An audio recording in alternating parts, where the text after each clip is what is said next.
Hey everyone, welcome back to the channel. Today, I want to talk about something that almost everyone has heard before: save your money. We hear it from parents, teachers, friends, and even people online. But here's the thing: saving money isn't always what it seems. There's a side to it that most people never talk about. And that's exactly what I want to show you today: the harsh truth about saving money that nobody really tells you.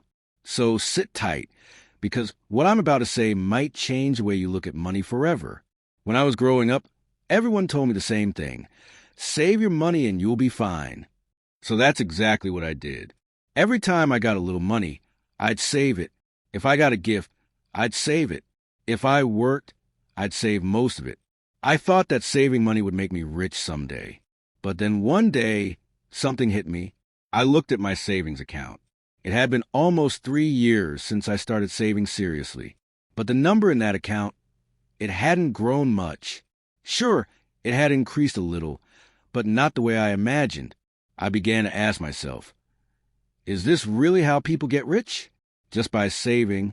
And that's when reality started to sink in. You see, saving money is good. It teaches discipline and helps you handle emergencies. But what nobody tells you is that saving alone won't make you wealthy. Let's say you save $100 every month for 10 years. That's $12,000. It sounds like a lot, but after 10 years, prices of things would have gone up. Your $12,000 might not buy what $12,000 can buy today. That's inflation, the silent thief of your savings. While your money just sits in the bank, the world keeps getting more expensive. Bread, rent, fuel, food, everything keeps going up. So even if your savings are growing, they're actually losing power. That was my first hard lesson. But the second one hit even deeper. I realized that while I was busy saving, other people were investing. They were using their money to make more money. And here I was, proud that I had a few thousand sitting in my account, while someone else used that same amount to start a small business, learn a skill, or buy something that brought them more income. That's when I started noticing something. The people who talk most about saving are usually not the ones who are financially free. It's not that saving is bad. No, it's that saving without purpose is useless. I used to think saving money was a goal, but I later learned it's just a step, a temporary stage before something bigger. You don't save to save. You save to use wisely. You save to invest. You save to prepare for opportunity. You save to buy something that will make your life easier or better in the long run. But if you just keep stacking money in your account without direction, time will eat it away. Let me tell you what really opened my eyes. One day, I met a friend. His name was Chris. We both started working around the same time, and we both had the same habit of saving every month. But after 2 years, I noticed something strange. Chris's lifestyle had changed. He had started a small online business. He was making extra income, learning digital skills, and talking about opportunities I'd never even thought of. Meanwhile, I was still doing the same thing, saving every month, waiting for the day I'd have enough. So I asked him, "Bro, how are you doing all this?" He laughed and said, "You're still saving every kobo, right?" I nodded. Then he said something that I will never forget. He said, "The problem is not that you're saving. It's that your money is sleeping. Mine is working." That line hit me like a punch. I had never thought about money as something that could work for me. I thought I was supposed to work for money. But he showed me that if you understand how money moves, your money can actually start working for you. He explained that when he started saving, he didn't just stop there. He used part of that money to take a short online course. That course taught him how to build websites for small businesses.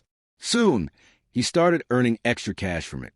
Then he saved from that income again and used it to build a small online store. While my money was sitting still, his money was moving, growing, learning, and building more for him. That day, I went home thinking deeply. It was the first time I truly understood that saving money without a plan is like collecting rainwater but never using it. It will eventually dry up or go bad. The harsh truth about saving money is this: saving is not enough. It's like planting seeds and never watering them. It gives you the illusion of progress, but not real growth. When I realized this, I stopped asking, "How much can I save this month?" and started asking, what can I do with what I've saved that will make it grow? And that one question started to change my life slowly. I didn't jump into big investments right away. I started small, really small. I used part of my savings to learn a skill, just like my friend did. Then I tried a few side hustles. I failed some, succeeded in a few. But each time I learned something new. And I realized something powerful. Money grows when you do. If you don't grow in knowledge, mindset, or skills, your money won't grow either. That's what most people miss. They think the key to wealth is cutting down expenses and storing money away. But the truth is, the key to wealth is learning how to make money move. Still, it wasn't easy. I had fears. What if I lose the money I've saved for years? What if I make a mistake? And yes, I made a few mistakes. But what scared me even more was the thought of doing nothing and watching my savings lose value, while others built something from theirs.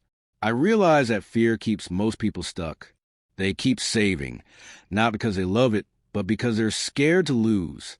They think keeping their money safe in the bank means they're being smart. But what's the use of keeping money safe if it never grows? The truth is, you can't save your way to wealth. You can only build your way to wealth through learning, trying, failing, and growing. And I'm not saying don't save. You should, but don't stop there. Let your savings be a tool, not a trophy. As time went on, I began to understand how the wealthy think. Rich people don't save just to save. They save with intention. They know every dollar has a job. Some dollars are meant for investment, some for emergencies, some for learning. But none are meant to sit idle forever.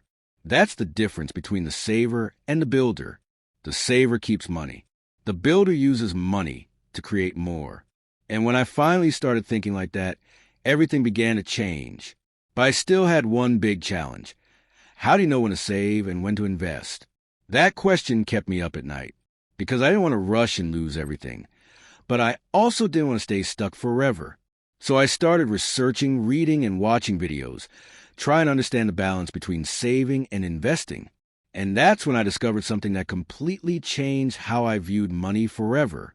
In the first part of this story, I told you how I discovered that saving money alone doesn't make you rich, that saving is only a step, not the final goal, and that your money should work for you, not sleep in your account. But the question I was left with was this: when should you save and when should you invest? That question stayed in my mind for weeks, because I didn't want to make the same mistake I made before, keeping my money still.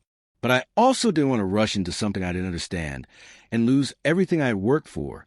So I started observing people who were doing well financially. And I noticed something simple. They all had a system. They didn't just throw money into anything. They followed a plan. The first rule I learned was this: save to protect yourself.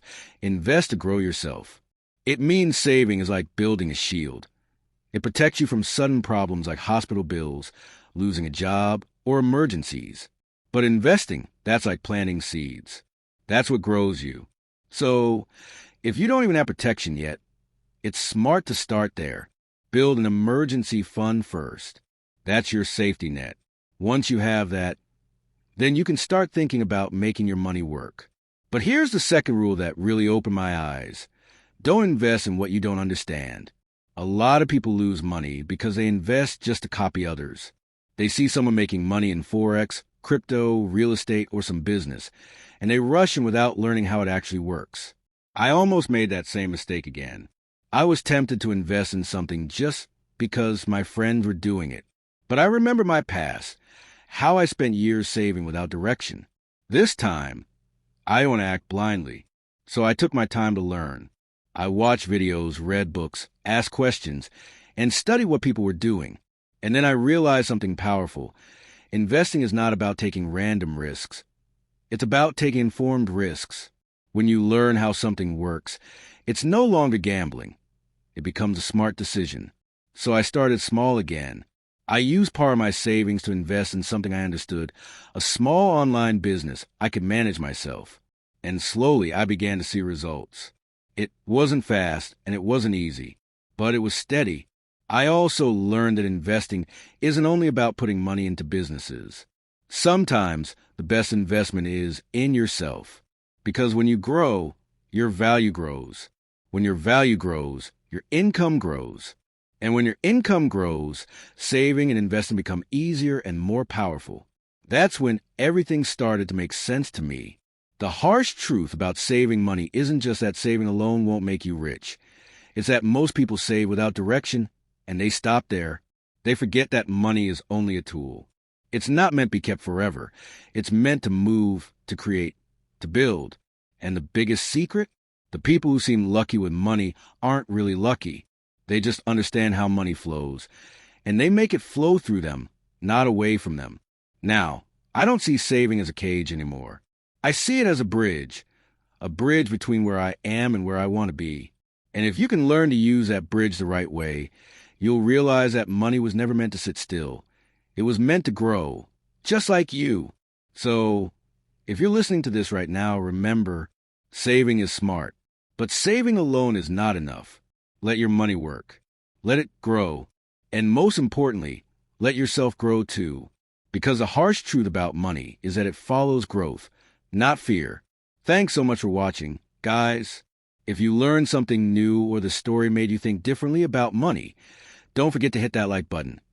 It really helps the channel grow. And if you haven't subscribed yet, make sure you do, because more real-life stories and lessons like this are coming your way. Until next time, stay smart, stay curious, and keep growing.